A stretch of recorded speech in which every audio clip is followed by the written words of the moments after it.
Shani, Steve, what up? Hey guys. Today we have a video for you entitled 5 Ways to Jumpstart Your Relationship. Boom. Boom.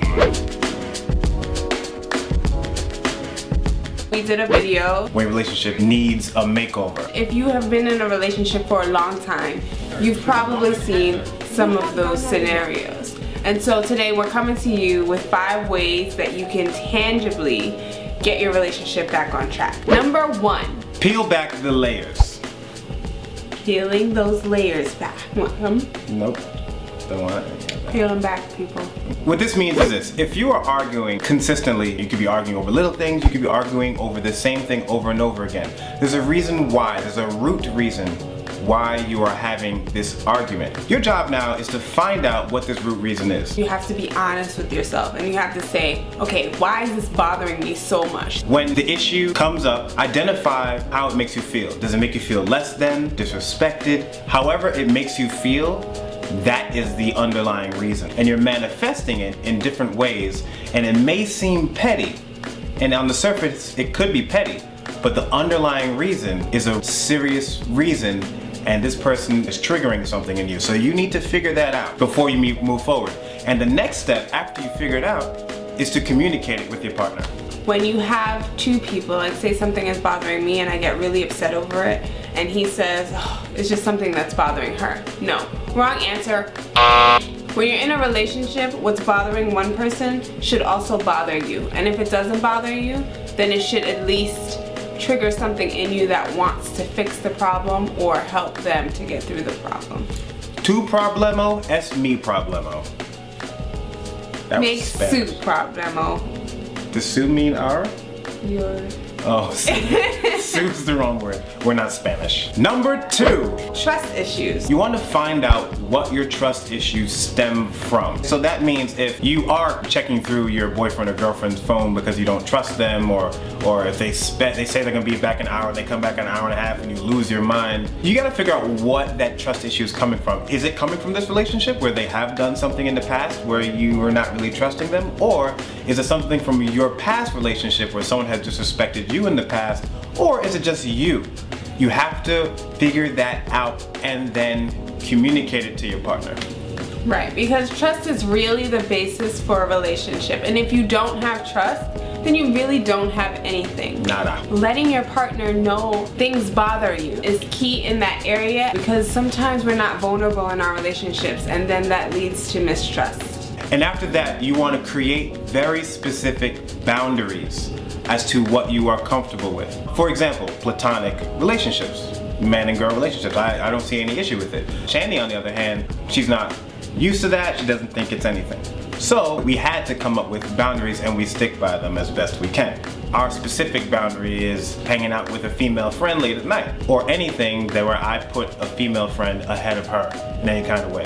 That's the compromise we made, and that is perfectly fine with me because there's no reason for me to do any of those things anyway. Number 3. Date night. Who has time for date night? You have time for date night. Make time. This is a time where it's just you and the other person getting to know each other, having fun, reconnecting in a special way. Alternate who plans the date night so that it's a team effort. And these things don't have to be super expensive, right? You can look at our other video, 5 cheap date ideas. Cheap date number 5. Cheap date number 5. Number 4, check-in time. Check-in time.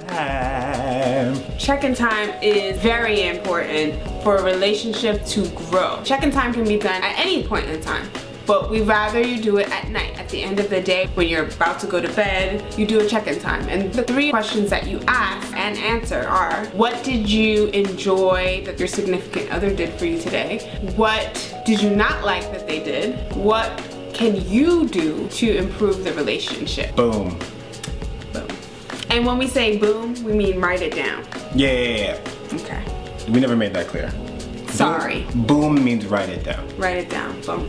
Number 5, pray together and pray for each other. The power of prayer is real. Jesus. So, first of all, when you pray with your significant other, you're praying to strengthen your relationship.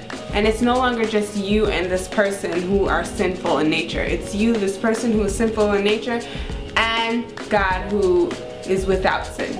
Relationship It's all about being in a team. And it's all about caring for the other person as much or even more than you care about yourself. And when you care about the other person more than yourself, you do things for them naturally, without thinking about it. And you care for their hurts, their wants, their desires, just as much as you do your own. And that changes your decision making. It changes how you think about things and how you treat them.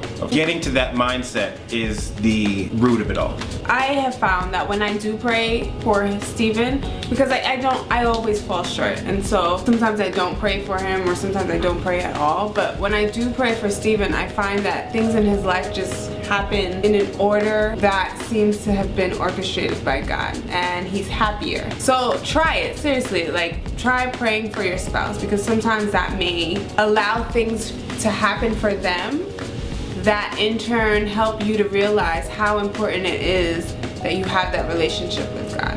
That's our video for today. Remember, through all of these steps we just gave you, you have to work on it as a team. If one of you guys are down but the other person's not down, it's just not gonna work. This can only work if two people say, you know what, let's look at these 5 steps and let's consider them, because we need to jumpstart our relationship. Adjust it to the type of couple that you are. Right. Oh, and another thing, when you're peeling back the layers and you're communicating these things, never ever, ever put it on the other person like, because you do this, I'm this. No, it's I feel this way when you do this. I feel this way. So you're putting your feeling up there instead of it being like you. Because then that person may get defensive and you never know how they respond, and then it all goes to south, yeah. south, down. Like, comment, share, subscribe. Shani, Steve. We out. Eat a banana a day. Keeps the doctor away. Apple. And banana. Good. That's gonna be a lot.